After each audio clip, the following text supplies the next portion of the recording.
Definisi dan teori tentang governance atau tata kelola.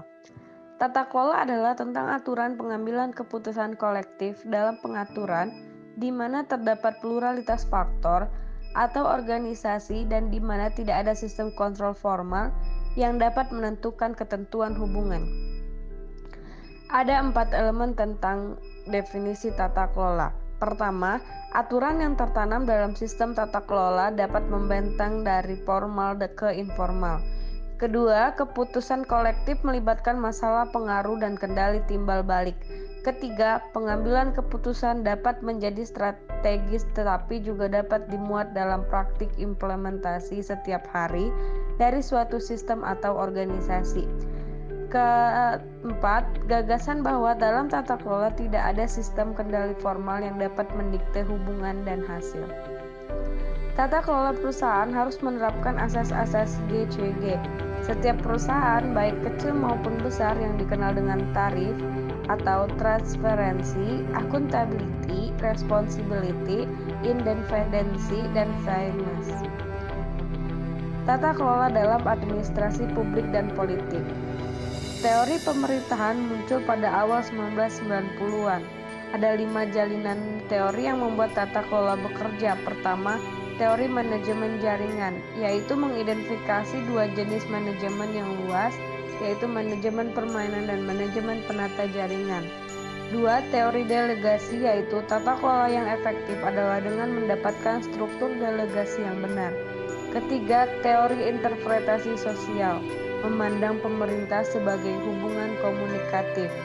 Keempat, sekolah rasionalitas terbatas, yaitu keberatan terkuat terhadap pilihan rasionalitas dan perspektif rasionalitas terbatas adalah mereka cacat secara perilaku. Dan terakhir, teori kelembagaan budaya. Menurut perspektif teori kelembagaan budaya, kepentingan orang adalah produk dari hubungan sosial dan asal mula preferensi mereka. Kaitan antara tata kelola dan hubungan internasional. Tata kelola menjadi perhatian utama dari disiplin hubungan internasional. Proses globalisasi yang sedang berkembang khususnya telah memunculkan isu-isu baru yang menyangkut pemerintahan, politik, hubungan antar negara, dan tatanan global. Ada 3 tema konseptual utama untuk perdebatan seputar tata kelola yang melintasi disiplin hubungan internasional.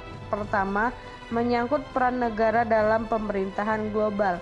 Kedua, berkaitan dengan hubungan sebab akibat antara globalisasi dan pemerintahan global. Ketiga, berkaitan dengan potensi pemerintahan global untuk mengubah bias utara dari hubungan kekuasaan global. Kaitan antara tata kelola dan kajian sosiolegal atau sosial hukum. Kajian sosiohukum berkembang dari tradisi penelitian empiris yang dilakukan oleh para antropologis dan sosiologi yang mempertanyakan hubungan antara hukum.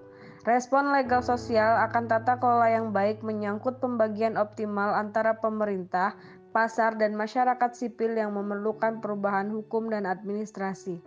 Inti dari ideologi ini adalah 3 proposisi kunci. Pertama, hukum yang melambangkan tindakan yang dibuat oleh manusia.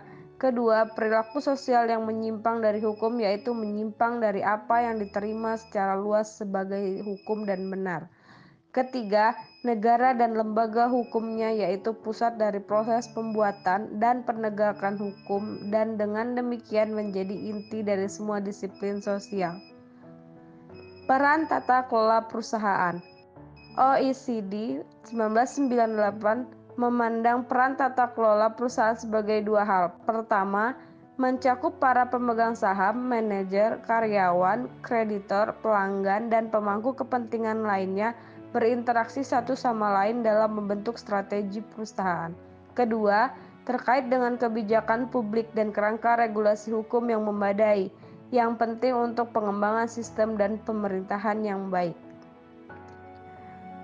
Penjelasan hukum, yaitu perspektif hukum berpendapat bahwa bagi perusahaan, sistem hukum penting karena untuk menarik keuangan eksternal, perusahaan harus berkomitmen secara kredibel untuk mengendalikan perilaku oportunistik orang dalam. Penjelasan politik, yaitu demokrasi sosial menekan manajer untuk menstabilitaskan pekerjaan. perspektif sejarah, yaitu semakin tinggi resiko yang dihadapi penegak hukum, maka semakin besar pula perlindungan yang dibutuhkan negara. Dan yang terakhir yaitu konvergensi. Definisi tata kelola partisipatif.